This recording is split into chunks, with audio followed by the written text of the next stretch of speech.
দেশের স্থিতিশীলতা নষ্টে তৎপর বিশেষ গোষ্ঠী। অভিযোগ বিএনপির গণভোটের রায় বাস্তবায়নে আরেকটি লড়াইয়ের প্রস্তুতির আহ্বান জামায়াতের।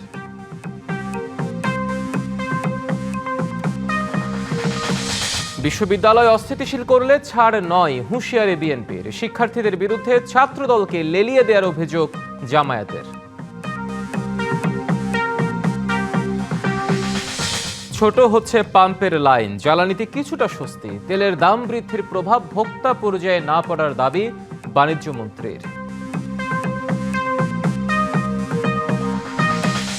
দেশের কয়েকটি অঞ্চলের ওপর দিয়ে বইছে মাঝারি তাপপ্রবাহ। গরমের অস্বস্তির আগুনে ঘি ঢালছে লোডশেডিং, সহসায় কমছে না তাপপ্রবাহ।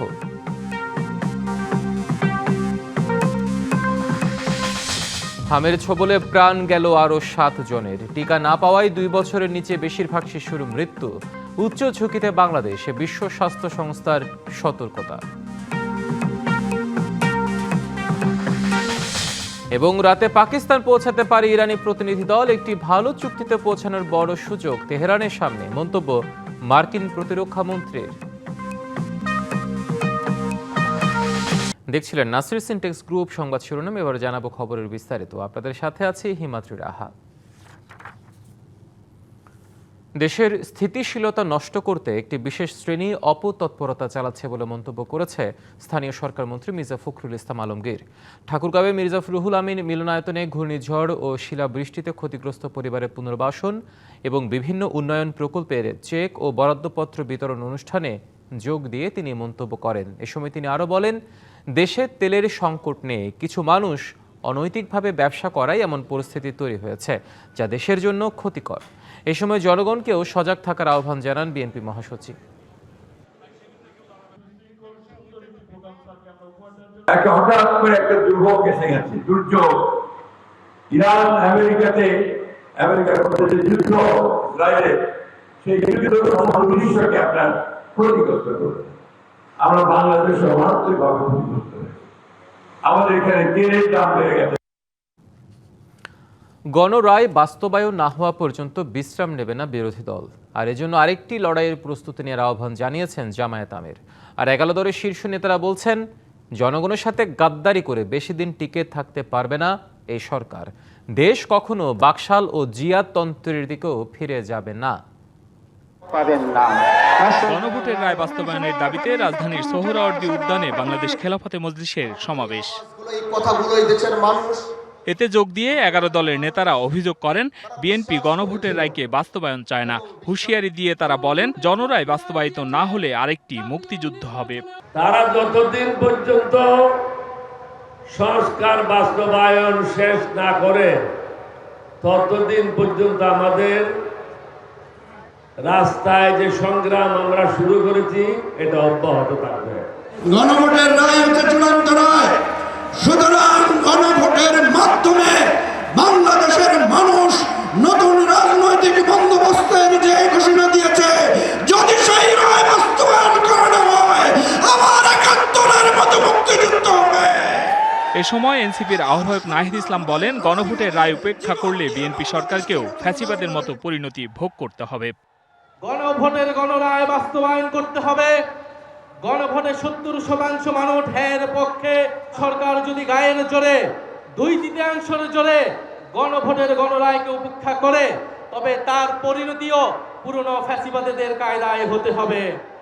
জামায়াত ইসলামের আমির ও বিরোধী দলীয় নেতা ডাক্তার শফিকুর রহমান বলেন, জনগণের অধিকার আদায় না হওয়া পর্যন্ত আন্দোলন চলবে। জনগণের অধিকার আদায় না হওয়া পর্যন্ত জীবন যাবে, কিন্তু মাথা নত করবো না ইনশাআল্লাহ। সাথে যারা বেঈমানি করবে তাদেরকে ছাড় দিয়ে কথা বলা হবে না। বিড়ালের মতো বাঁচতে চাই না, 100 বৎসর 1000 বছর সিংহের মতো বাঁচতে চাই 1 সেকেন্ড। আধিপত্যবাদের কোনো ষড়যন্ত্র বরদাস্ত করা হবে না। সব কিছুকে ছিন্ন ভিন্ন করে দেওয়া হবে ইনশাআল্লাহ। সবাইকে আবারও আরেকটি অনিবার্য লড়াইয়ের জন্য প্রস্তুতি নেওয়ার আহ্বান জানিয়ে বাংলাদেশ খেলাফত মজলিসের আমির মাওলানা মামুনুল হক পরবর্তী কর্মসূচির ঘোষণা দিয়ে বলেন, অতীতের সব আন্দোলন ধারণ করে জুলাই বিপ্লব, তাই জুলাইকে অস্বীকার করার সুযোগ নেই। এটি আমাদের সর্বশেষ কর্মসূচি নয়, আজ হলো আমাদের গণভোটের রায় বাস্তবায়নের জন্য কর্মসূচির যাত্রা শুরু। এই কর্মসূচি নিয়ম হাসান আল মামুন, ডিবিসি নিউজ, ঢাকা। রাজধানীতে পাম্পের সামনে দীর্ঘ লাইনের বিড়ম্বনা ও কষ্ট কিছুটা কমেছে। যেখানে কয়েকদিন আগেও তেলের জন্য কাটাতে হতো দিনরাত, এখন সেখানে 1.5 থেকে 2 ঘন্টায় মিলছে জ্বালানি। কমছে লাইন, বদলাচ্ছে দৃশ্য, একটু স্বস্তির নিঃশ্বাস ফেলার সুযোগ পাচ্ছেন চালকরা। এক সময়ের লম্বা লাইন, ক্লান্ত চোখে অপেক্ষা আর অনিশ্চয়তায় ভরা দীর্ঘ সময়। জ্বালানি তেলের জন্য এটাই ছিল বাস্তবতা। এখন বদলাতে শুরু করেছে সেই চিত্র। রাজধানীর বিভিন্ন পাম্পে আগের মতো আর নেই ভিড়। ইউরেকা ও ট্রাস্ট ফিলিং স্টেশন ঘুরে দেখা গেছে গাড়ির চাপ কমেছে, ছোট হয়েছে লাইন। প্রায় 20-30টা বেশি মোটরসাইকেল নাই যদি আমরা কম্পেয়ার করি। আলহামদুলিল্লাহ আগের চেয়ে ইমপ্রুভ হয়েছে আর কি। সব পাম্পে এখন তেল অ্যাভেলেবেল আছে, পাচ্ছে মানুষ। মানে সকাল 8টায় আমি সিরিয়াল দিতাম, রাত 8টায় তেল পাইতাম, তো এখন তো 2 ঘন্টার মধ্যে পাওয়া যাচ্ছে। মানে সিরিয়াল বললে নাই বললেই চলে। যেখানে 10 থেকে 12 ঘন্টা পর্যন্ত অপেক্ষা ছিল নিয়ম, সেখানে এখন 1.5 থেকে 2 ঘন্টার মধ্যেই মিলছে জ্বালানি। স্বস্তি ফিরেছে, তবে পুরোপুরি নয়। আগে তো 13 ঘন্টা 14 ঘন্টা পর্যন্ত অপেক্ষা করা লাগছে, এখন এই যে 2 ঘন্টা হলো। মানে আগে তো দেখা যাচ্ছে 7 ঘন্টা 8 ঘন্টা লাইনে দাঁড়াও তেল পাওয়া যায় না, কিন্তু এখন দেখা যাচ্ছে আমি 1 ঘন্টাতে পাচ্ছি আর কি। সো এটা মনে হচ্ছে সামনের সপ্তাহ থেকে আরো কিছুটা কমে যাবে। চালকরা বলছেন সরবরাহ কিছুটা বাড়াতেই কমেছে এই ভোগান্তি, তবে আশঙ্কাও আছে এই স্বস্তি কতদিন থাকবে। আশা করি সামনের দিনগুলো আরো ভালো হবে। 40 মিনিটসে পেয়েছি, অনেক খুশি। আগের তুলনায় একটু চাপ কম আজকে। আমরা সরকারের কাছে আবেদন যেন এটা খুব শিগগিরই সমাধান করে দেয়। তেলের টেকসই সরবরাহই পারে এই স্বস্তিকে স্থায়ী করতে, এমনটাই মনে করেন সংশ্লিষ্টরা। Ariful Islam, DBC news, Dhaka. অপরিশোধিত জ্বালানি তেল আমদানিতে অতিরিক্ত ব্যয়ের প্রভাব ভোক্তা পর্যায়ে পড়বে না বলে দাবি করেছেন বাণিজ্যমন্ত্রী খন্দকার আব্দুল মুক্তাদির। সকালে সিলেটের বাসিয়া খাল পরিদর্শন শেষে সাংবাদিকদের একথা বলেন তিনি। যে দামে বাইরে থেকে ডিজেল আনি বা অন্য পেট্রোলিয়ামজাত পণ্য আনি, সেটি থেকে সরাসরি ভোক্তার জন্য কনসার্ন যেটা, ভোক্তার সাথে সম্পর্কিত যেটা, যে এইখানে খুচরা মূল্য কি সেটি। তো পাম্প থেকে আপনি ডিজেল পাচ্ছেন 115 টাকা, বাড়তি মূল্যে আসলেও সেই অভিজ্ঞতা সরকার তার বিভিন্ন টুলসের মাধ্যমে ধারণ করে সেই শকটা ভোক্তা পর্যায়ে পৌঁছাতে দেয় না। দেশের বেশ কিছু অঞ্চলের উপর দিয়ে বয়ে যাচ্ছে মাঝারি তাপপ্রবাহ, যার প্রভাব পড়েছে জনজীবনে। গরমের অস্বস্তিতে আগুনে ঘি ঢেলে দেওয়ার মতো প্রভাব ফেলছে অনিয়ন্ত্রিত লোডশেডিং। আবহাওয়া অফিস বলছে চলমান এই তাপপ্রবাহ থাকবে আরও 2 থেকে 1 দিন। গরম থেকে একটু স্বস্তি পেতে লেকের পানিতে আবগাহনে শিশু কিশোর আর শ্রমজীবী মানুষ, যদিও তাতেও আছে বাধা। গরম তো অনেক বেশি, গোসল করলে তো একটু শান্তি লাগে। গরমের জন্য রিস্কে মিস্কে চালাই, এখানে গোসল দিতে আসি, আমরা গোসল দিতে পারি না মামা, করতে দেয় না মামা, এখন তো বন্ধ করে দিচ্ছে। তারপর আমাদের আসি কি না পড়ে ডুব দিই, জোর করে আসি। খেটে খাওয়া মানুষ যারা সবচেয়ে বেশি ভুক্তভোগী, পরিবার পরিজন নিয়ে তারা আশ্রয় নিয়েছে গাছের ছায়ায় অথবা লেকের পাড়ে। 100 ডিগ্রি গরম, পানি কোথায় পাবো আমরা? ঢাকা শহর কোথায় পাবো? আমাদের কেউ পানি দিব? গোসল করতে হলে 5 টাকা লাগে। মরার উপর খাড়ার ঘা অনিয়ন্ত্রিত লোডশেডিং। জ্বালানি সংকটে বিদ্যুৎ বিভ্রাটে সেই কষ্ট বেড়েছে বহুগুণ। এমনি তো লোডশেডিং হয়, তারপর যদি লোডশেডিং এর মাত্রা বেড়ে যায় জনগণ আর জনদুর্ভোগ হবে। আমাদের সাধারণ জনগণ আরো বেশি ক্ষতিগ্রস্ত হবে, যারা টুকটাক ছোট্টখাটো ব্যবসা বাণিজ্য করে তাদের মানে কারখানাগুলো বন্ধ হয়ে যাবে। প্রচুর গরম, গরমে লাগে তো বাসা থাকেই যায় না, এই যে হাতে যে লেবু নিছি গরমের লাগে। আবহাওয়াবিদরা বলছেন দেশের আবহাওয়ায় জলীয় বাষ্পের আধিক্য ও লু হাওয়ার প্রভাবে বেড়েছে তাপমাত্রা। বাতাসের গতিবেগ অনেক কম, সূর্যের উজ্জ্বল কিরণকাল বা সূর্যের আলোর প্রাপ্যতা বেশি এবং জলীয় বাষ্পের পরিমাণও বেশি আছে। সেই কারণে মৃদু থেকে মাঝারি ধরনের তাপপ্রবাহ অব্যাহত রয়েছে। প্রায় 21টি জেলায় বিদ্যমান তাপপ্রবাহ এটি আরও 1 থেকে 2 দিন স্থায়িত্ব লাভ করতে পারে। শনিবার সন্ধ্যা থেকে পরবর্তী 96 ঘন্টা সিলেট ও ময়মনসিংহ বিভাগের বেশিরভাগ জায়গায় ভারী বর্ষণের পূর্বাভাস রয়েছে। জাকারিয়া খান, ডিবিসি নিউজ, ঢাকা। প্রখর রোদের তাপে যেন ঝিমিয়ে পড়েছে সময়, বাতাসেও নেই স্বস্তির ছোঁয়া। 21 জেলায় বইছে তাপপ্রবাহ। এর মধ্যে ঘন ঘন লোডশেডিং বাড়িয়েছে ভোগান্তি। দিন রাত দুটোই যেন হয়ে উঠেছে ক্লান্তিকর। এ খরতাপের ছাপ পড়েছে কৃষি খাতেও। দুশ্চিন্তায় দিন কাটছে কৃষকের। তপ্ত রোদে কাহিল জনজীবন, খরতাপের দহনে শ্বাস নিতেও কষ্ট হচ্ছে মানুষের। দিনভর প্রখর সূর্যের তেজে ক্লান্ত শহর গ্রাম। রাজশাহী অঞ্চলের ওপর দিয়ে বয়ে যাচ্ছে তীব্র তাপপ্রবাহ। প্রচণ্ড গরমের মাঝে দিনভর চলছে বিদ্যুতের আসা যাওয়ার খেলা। এতে অসুস্থ হয়ে পড়ছেন অনেকেই। সবচেয়ে বেশি কষ্টে খেটে খাওয়া শ্রমজীবী মানুষ। এদিকে গরম, এদিকে মশার কামড়, এদিকে কারেন্ট নাই, দিয়ে এমন অত্যাচার, রাত্রে ঘুম হচ্ছে না। রাজশাহীতে যে তাপদাহ চলছে আসলে জনজীবনে প্রচুর দুর্ভোগ হচ্ছে। আরও বিশেষ আরেকটা বিষয় হচ্ছে বৈদ্যুতিক সমস্যা। সময় সময় কারেন্ট চলে যাচ্ছে। তো সরকারের দৃষ্টি আকর্ষণ করছি দ্রুত গতিতে এটার বিরুদ্ধে ব্যবস্থা নেওয়ার। তাপপ্রবাহে নাজেহাল পাবনার মানুষ। গরমে সরাসরি প্রভাব পড়েছে কৃষিক্ষেত্রেও। শুকিয়ে যাচ্ছে ফসলের চারা। পরিশ্রম আর বিনিয়োগ নিয়ে কৃষকের কপালে চিন্তার ভাঁজ। ধানে খেতে সেচ দিতে পারতেছি না, ধানে ক্ষতি হচ্ছে, আমরা কি করে খাবো? টিউবওয়েল চলছে না, টিউবওয়েল না চললে তো আমরা ঠিকমতো পানি পাচ্ছি না। মৃদু তাপপ্রবাহে দুর্বিষহ চুয়াডাঙ্গার জনজীবন। তাপমাত্রা বাড়তে থাকায় প্রয়োজন ছাড়া বাইরে বের হচ্ছেন না কেউই। গরমের সঙ্গে পাল্লা দিয়ে বাড়ছে লোডশেডিং এর যন্ত্রণা। গুমোট ঘরে এসএসসি পরীক্ষার্থী, বৃদ্ধ ও অসুস্থদের ভোগান্তি চরমে। গরম এত পরিমাণ যে ঘর থেকে বেরোনোর অবস্থা নেই। রোদ মনে হচ্ছে ফুলকির মতন চোখে মুখে এসে মনে হচ্ছে বিদ্যুতের মতন খাড়া হয়ে দাঁড়াচ্ছে। খুলনায় বইছে মাঝারি ধরনের তাপপ্রবাহ। তাপমাত্রা বাড়ছে গেল 4 দিন ধরে। কষ্ট বেড়েছে শ্রমজীবী মানুষের। প্রচন্ড গরম তো, তাপ দেয়, মাথা পাতা ঘোরাই করে, তারপর গাড়ি চার্জ দিতে পারতেছি না, কারেন্ট থাকতেছে না। প্রচন্ড নিঃশ্বাস বের হয়ে যাচ্ছে। কারেন্ট থাকে না 24 ঘন্টায় 10 মিনিট। গ্রীষ্মের খরতাপে অসহনীয় হয়ে উঠেছে ব্রাহ্মণবাড়িয়ার জনজীবন। এরই মধ্যে লোডশেডিং যেন দুর্ভোগে যোগ করেছে নতুন মাত্রা। তাই তো রাস্তার পাশে শরবতের দোকান কিংবা আইসক্রিমেই স্বস্তি খোঁজার চেষ্টায় মানুষ। খরতাপের এই দহন থেকে কবে মিলবে স্বস্তি, সেই অপেক্ষায় দিন গুনছে পুরো দেশ। Likhankanti Bhowmik, DBC news desk. Noodles খান নাই? তাহলে তো নুডলসই খান নাই। নুডলস খান নাই তো নুডলসই খান নাই। দেশে কমছে না হামের প্রকোপ। 24 ঘন্টায় হাম ও উপসর্গে মৃত্যু হয়েছে আরও 7 শিশুর। এছাড়া হাসপাতালে ভর্তি হয়েছে 1387 শিশু। এ তথ্য জানিয়েছে স্বাস্থ্য অধিদপ্তর। এদিকে কিটের তীব্র সংকটে ব্যাহত হচ্ছে হামের সঠিক পরীক্ষা ও শনাক্তের কাজ। এতে প্রকৃত চিত্র আড়ালে থেকে যাওয়ার কঠিন হয়ে পড়বে রোগ নিয়ন্ত্রণ, এমন শঙ্কা বিশেষজ্ঞদের। মহাখালীর সংক্রামক ব্যাধি হাসপাতালে গাজীপুর থেকে এসেছে এই পরিবারটির 2 শিশুই হামে আক্রান্ত। প্রতিদিনই দেশের বিভিন্ন স্থান থেকে হামে আক্রান্তদের নিয়ে হাসপাতালে আসছেন অভিভাবকরা। হামে সংক্রমণ ছড়িয়েছে দেশের বেশিরভাগ জেলায়। প্রতিদিনই হাম ও উপসর্গ নিয়ে মারা যাচ্ছে গড়ে 5 শিশু। এদিকে হাম শনাক্তে সারা দেশের নমুনা পাঠানো হচ্ছে রাজধানীর মহাখালীর জনস্বাস্থ্য ইনস্টিটিউটের ল্যাবরেটরিতে। প্রতিদিন 300 থেকে 400টি নমুনা পরীক্ষা করার সক্ষমতা থাকলেও কিট স্বল্পতার কারণে সেখানে মাত্র 120টি পরীক্ষা করা সম্ভব হচ্ছে। এতে রোগের প্রকৃত পরিস্থিতি আড়ালে পড়ে যাচ্ছে বলে মনে করেন চিকিৎসকরা। খুব যে তীব্রতর রোগী আসতেছে তা না, কিছু ওই হিসাবেও কিছুটা কমেছে তীব্রতা। বেশিরভাগই আসে যে এত খারাপ আসছিল সেই সময়টায় যে আমাদের ল্যাবরেটরির জন্য যে আমি তার নমুনাটা নিব এটা নেওয়া সম্ভব হচ্ছিল না। স্বাস্থ্য বিশেষজ্ঞরা বলছেন সময় মতো পরীক্ষা না হলে সঠিক রোগ নির্ণয় এবং নিয়ন্ত্রণ করা কঠিন হয়ে পড়বে। আইপিএস তো সাধারণত এতগুলো টেস্ট করার কথা না, এতগুলো টেস্ট এসে পড়েছে, তাকে আপনি সেই সরবরাহ করবেন না, তাহলে সেটা কোন আইনে করবেন, কোন বিধি বলে করবেন, টাকা বরাদ্দ কে করবে? বিদেশ থেকে যদি আপনি এই সরঞ্জাম আনেন, যদি আপনি নিজে দেশে জরুরি পরিস্থিতি না বলেন তো তারা জরুরিভাবে দেবে না, কারণ অনেকে সেখানে রিকুইজিশন দিয়েছে, তারা সিরিয়ালি আনবে।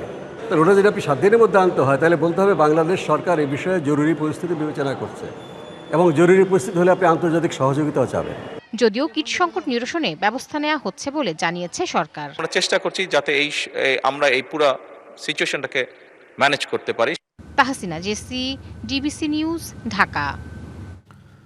বাংলাদেশের 58 জেলায় ব্যাপকভাবে ছড়িয়েছে হামের সংক্রমণ। টিকা না পাওয়ায় 2 বছরের নিচে উপসর্গ নিয়ে বেশিরভাগ শিশুর মৃত্যু হচ্ছে, এমন তথ্য জানিয়েছে বিশ্ব স্বাস্থ্য সংস্থা WHO। সংক্রমণ সবচেয়ে বেশি ঢাকা শহরে। বিশ্ব স্বাস্থ্য সংস্থা জানিয়েছে ঢাকায় এখন পর্যন্ত রোগীর সংখ্যা অন্তত 8263 জন। দ্বিতীয় অবস্থানে রয়েছে রাজশাহী, যেখানে রোগীর সংখ্যা 3747 জন। আক্রান্তদের 79% 5 বছরের নিচের শিশু। হাম সম্পর্কিত মৃত্যুর ঘটনায় একে জাতীয় পর্যায়ে উচ্চ ঝুঁকি হিসেবে উল্লেখ করেছে বিশ্ব স্বাস্থ্য সংস্থা। পহেলা মে নয়াপল্টনে বিএনপির কেন্দ্রীয় কার্যালয়ের সামনে শ্রমিক মহাসমাবেশ করবে বিএনপি। এতে প্রধান অতিথি থাকবেন প্রধানমন্ত্রী তারেক রহমান। শুক্রবার বিকেলে নয়াপল্টনে বিএনপির কেন্দ্রীয় কার্যালয়ে মে দিবসের কর্মসূচি নিয়ে প্রেস ব্রিফিংয়ে কথা জানিয়েছেন দলের স্থায়ী কমিটির সদস্য নজরুল ইসলাম খান।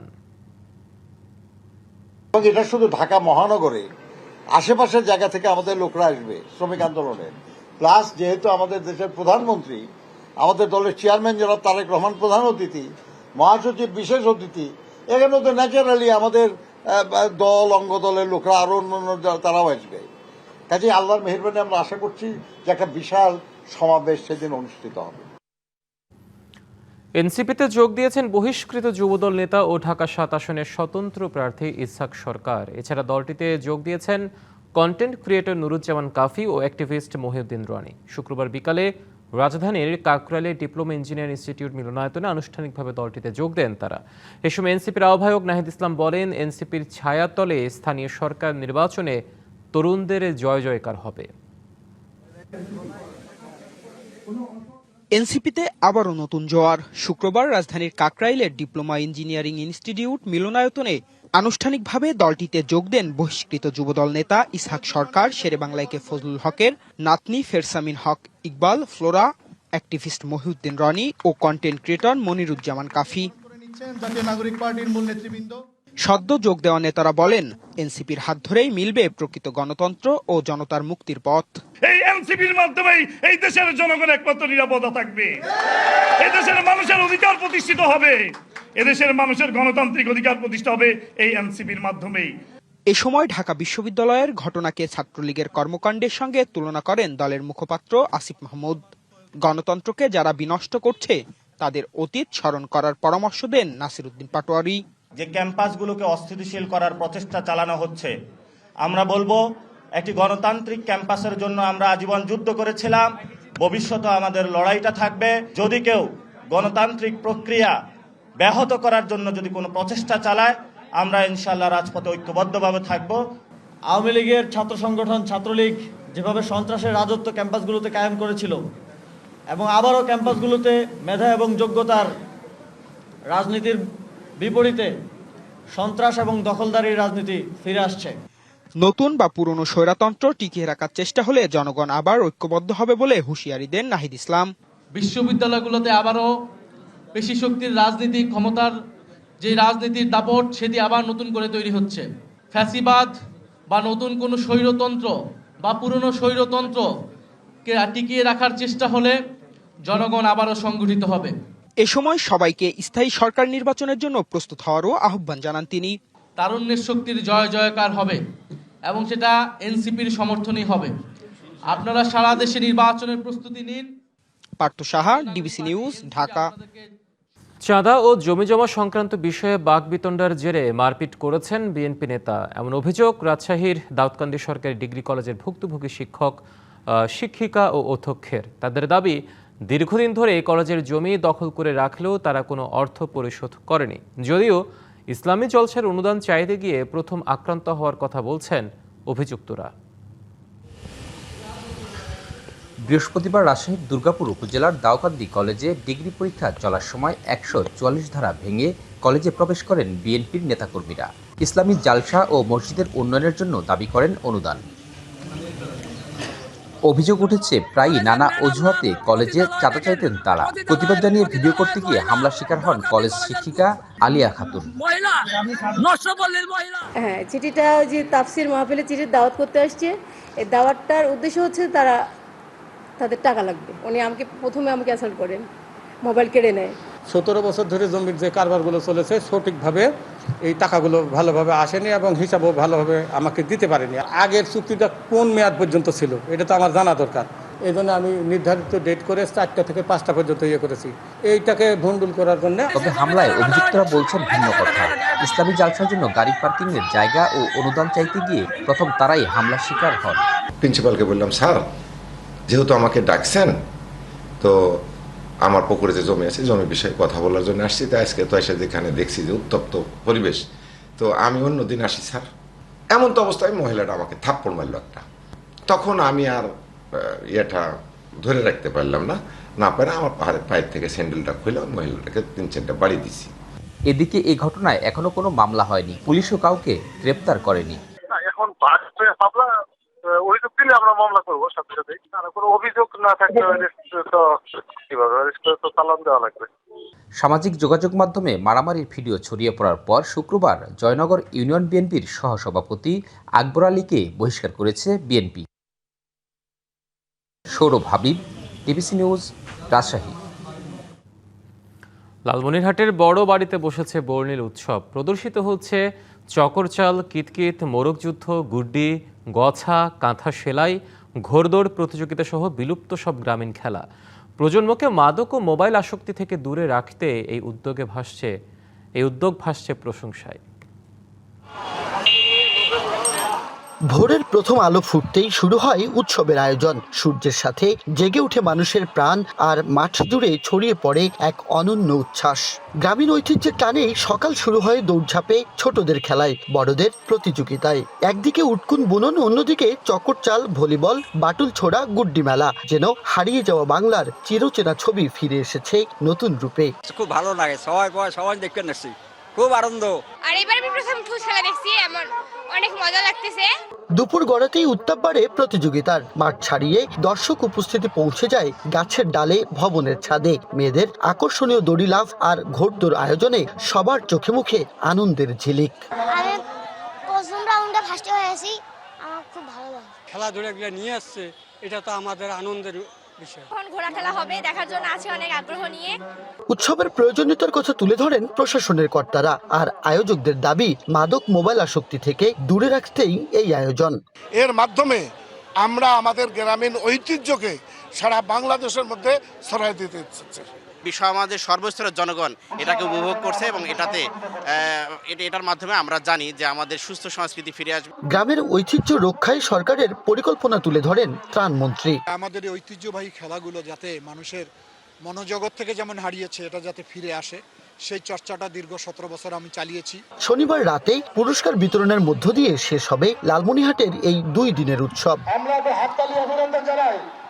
এ যেন শুধু একটি উৎসব নয়, বরং হারিয়ে যাওয়া গ্রামীণ সংস্কৃতির পুনর্জাগরণ, যেখানে মানুষ খুঁজে পায় শেকড়ের টান, আর নতুন প্রজন্ম শেখে ঐতিহ্যের গল্প, যা মনে করিয়ে দেয় আমাদের সংস্কৃতি শিকড় এখনো জীবন্ত। Majed Masud, DBC news, Lalmonirhat. DBC সংবাদে নিচ্ছে আরেকটি বিরতি, সঙ্গে থাকুন। বৃহস্পতিবার ছাত্রদল ও ছাত্র শিবিরের মধ্যে সংঘর্ষের ঘটনায় শুক্রবার ঢাকা বিশ্ববিদ্যালয়ে পাল্টাপাল্টি বিক্ষোভ মিছিল ও ব্রিফ করেছে 2 ছাত্র সংগঠন। দুপুরে বিভিন্ন ক্যাম্পাসে উত্তপ্ত পরিস্থিতি নিয়ে ঢাকা বিশ্ববিদ্যালয়ে জরুরি সাংগঠনিক বৈঠক করে ছাত্রদল। বৈঠকের পর শাহবাগ থানায় ঢাকা বিশ্ববিদ্যালয় সাংবাদিক সমিতির সদস্যদের উপর হামলার ঘটনায় দুঃখ প্রকাশ করেন ছাত্রদলের সভাপতি রাকিবুল ইসলাম রাকিব। জানান, বিষয়টি খতিয়ে দেখতে 3 সদস্যের তদন্ত কমিটি গঠন করেছে সংগঠনটি। কমিটিকে আগামী 5 দিনের মধ্যে প্রতিবেদন জমা দিতে বলা হয়েছে। এদিকে বিক্ষোভ মিছিলের পর ডাকসুর জিএস ও ঢাকা বিশ্ববিদ্যালয় শিবিরের সেক্রেটারি SM ফরহাদ বলেন, বিশ্ববিদ্যালয়গুলোর ছাত্র সংসদ নির্বাচনে পরাজয়ের প্রতিশোধ নিচ্ছে ছাত্রদল। হুঁশিয়ারি দিয়ে বলেন, ছাত্রদল ক্যাম্পাসে গণতান্ত্রিক আচরণ না করলে ফ্যাসিবাদ তাড়ানোর কৌশল হাতে নেবে শিবির।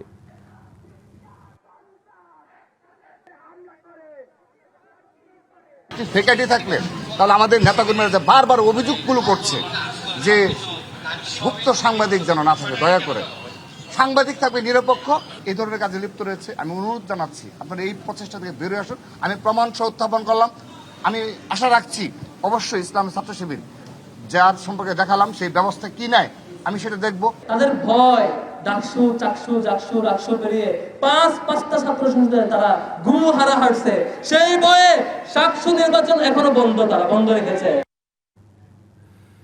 ইরানের পররাষ্ট্রমন্ত্রী আব্বাস আরাগচির নেতৃত্বে দেশটির একটি প্রতিনিধি দল শুক্রবার রাতে পাকিস্তানের রাজধানী ইসলামাবাদে পৌঁছাতে পারে।